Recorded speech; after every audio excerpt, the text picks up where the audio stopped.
மிக உயர்ந்த ஆத்மானுபூதி நிலைக்கு அழைத்துச் செல்லும் நாதானுசந்தானமே உன்னை வணங்குகிறேன் என்கிறார் ஸ்ரீ சங்கரர். நாதானுசந்தானஹா நமோஸ்து துப்யம் த்வாம் சாதனம் தத்வபதஸ்ய ஜானே.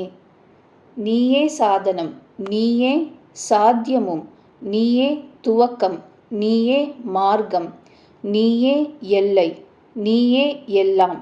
மூச்சுப் பயிற்சியால் கும்பகத்தில் நிறுத்தினேன் பிராணனோடு சேர்ந்து என் மனமும் மார்க்கத்தின் எல்லையான விஷ்ணு பதத்தில் கரைந்துவிட்டதே. என்ன ஆச்சரியம்! எல்லாம் இந்த நாதானுசந்தானத்தின் கருணைதான். பூர்த்தி நிலையில் சாதனமே சாத்தியமாகி விடுவதால் சாதனத்திற்கு சாத்தியத்தின் தன்மை உண்டுதானே. இதனால் நாதானுசந்தான ரூபமான சாதனமே உன்னை போற்றுகிறேன் என்கிறார் ஸ்ரீ சங்கரர். உதாரணத்திற்கு, திருச்சியிலிருந்து சென்னையை குறித்துச் செல்லும் சாலைக்கு சென்னை சாலை என்று பெயர், திருச்சி சாலை என்றில்லை. சாலையாகிற சாதனத்தின் மூலம் அடையப்படும் சாத்தியத்தின் பெயர்தான் சாலைக்கு வைக்கப்படுகிறது. சாலை சென்னையின் எல்லைக்குள் நுழைந்ததுமே தனது தனி பெயரையும் ரூபத்தையும் இழந்து சென்னையாகவே ஆகிவிடுகிறது. இதுபோன்றே சாதனம் சாத்தியமாகிறது என்கிறார் ஸ்ரீ சங்கரர். சாத்தியத்தின் லட்சணம் சாதனத்திற்கும் உண்டு என்பதால் சாதனத்தை போற்றும் ரசமே தனிதான். சொல்லும் விஷயத்தை நயம்பட ரசமாகச் சொல்வது கவிகளின் இயல்பு. இவரோ கவி யோகி. ஆதலின் யோகமும் இவரிடம் ரசமுடையதாக பரிணமிக்கிறது, மற்றவர்களையும் ஈர்க்கிறது. ரசோ வை சஹா என்று இவரே ரச வடிவமன்றோ. ஜாலந்தர பந்தம், உத்யான பந்தம், மூல பந்தம் முதலிய பந்தங்களை குரு முகமாக கற்று பயின்றால் உறங்கிக் கிடக்கும் குண்டலினி சக்தி எழும். மூவகை பந்தங்களாலும் பிராணன் பயணிக்கும் எல்லா வழிகளும் அடைக்கப்பட்டு விடுகின்றன. பிராண சக்தியான குண்டலினி உறக்கம் களைகிறது. வேறு வழியின்றி பிரம்ம நாடியான சுஷும்னா நாடியில் பிரவேசிக்கிறது. பிராணனும் ஒருமுகப்படுத்தப்படுகிறது. மனமும் பிராணனும் செயலை பொறுத்து வேறுபட்ட பெயர்கள் கொண்டவை, உண்மையில் ஒன்றுதான். எனவே பிராணன் அடங்க மனமும் அடங்கிவிடுகிறது. கேவல கும்பக பயிற்சி, தொடர்ந்த பந்தங்கள், இதனால் முற்றுகையிடப்பட்ட பிராணனின் சுஷும்னை பிரவேசம் இவற்றால் எப்பொழுதும் கீழ்நோக்கியே பயணம் செய்யும் இயல்புடைய அபான வாயுவும் தன் கதியை விட்டுவிட்டு மேல் நோக்கி பயணம் செய்ய ஆரம்பிக்கிறது. இதன் வேகத்தால் மூலாதாரத்தில் வைஸ்யானரன் எனப்படும் தீ கொழுந்துவிட்டு எரிகிறது. இதன் ஜுவாலை உச்சியிலுள்ள சகசிரார சக்கரத்தை முட்டுகிறது. அப்பொழுது அங்குள்ள சந்திர மண்டலத்திலிருந்து அமுத தாரை கீழ்நோக்கி பெருகுகிறது. சித்தம் இந்த அமுத பெருக்கை ருச்சி பார்க்கிறது. இதன் பயனாக சித்தத்திலுள்ள ரஜோகுண தமோகுண அழுக்குகள் நீங்கி அது சுத்த சத்துவம் ஆகிறது. இதே சமயத்தில் குண்டலினி சக்தியால் மோதப்பட்ட சகசிரார சக்கரத்தின் திட்டி வாசல் திறக்கப்படுகிறது. இது தேவருலகத்தின் நுழைவு வாயில் ஆகிறது.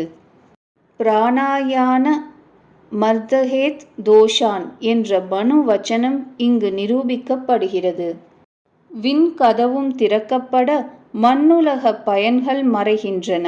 நிஜமான அமுத பானத்தால் சாகா நிலை அடைகிறான் சாதகன்.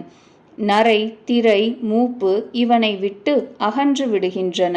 ஞானியும் பாலனாகும் நிலை இது. தத்துவத்தை விட்டு கோணா மனமும் துவைத பிரபஞ்சத்தை காணா கண்களும் கேளா செவிகளும் இவனுக்கு உடைமை ஆகின்றன. தன்னிலே தான் ரமிக்கும் ஆத்மா ரமணன் ஆகிறான். மூச்சை அடக்கும் கும்பக பயிற்சிகளில் ஆயிரக்கணக்கான பிராணாயாம பயிற்சி முறைகள் உள்ளன. இவைகள் யாவும் பெயரளவில்தான் கும்பகங்கள். பிராகிருதம் வைகிருதம் எனப்படும் ரேச்சக ழரகங்கள் இயல்பாக இல்லாமல் போய் எப்பொழுதும் சுவாசம் அடங்கி நிற்கும் நிலை கேவல கும்பகம் எனப்படும். இதுவே உயர்நிலை. எல்லா யோக நூல்களாலும் போற்றப்படும் இந்த கேவல கும்பகமே மிக உயர்ந்த நிலை என்கிறார் பகவத் பாதர். கேவல கும்பக பயிற்சியால் பிராணன் திரிகூட்ட சிகரத்தை அடைகிறது. இடை, பிங்களை, சுஷும்னை எனப்படும் சுஷும்னா ஆகிய 3 நாடிகளும் இணையும் இரு புருவங்களுக்கும் நடுவே உள்ள இடமே திரிகூட்டம்.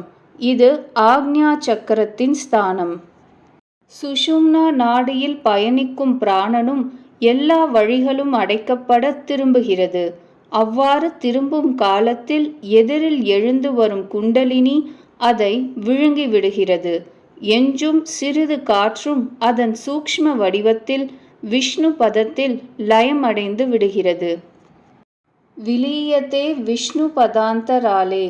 தன் போக்கிற்கு திரியும் யானையை அங்குசத்தால் அடக்குவது போல கேவல கும்பகத்தால் இஷ்டத்திற்கு திரிந்து கொண்டிருக்கும் பிராணன் அடக்கப்படுகிறது. விஷ்ணு பதத்தில் லயமடைந்து விடுகிறது.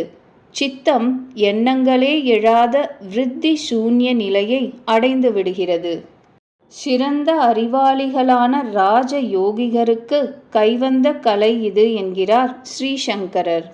மனம் காற்றை போல் சலித்து கொண்டே இருப்பது, குரங்கு போல் சேஷ்டை பண்ணிக்கொண்டே இருப்பது, யானை போல் கட்டுக்கடங்காமல் திரிவது, வடிவமற்ற மனதை பிடிப்பது மிக கடினம்.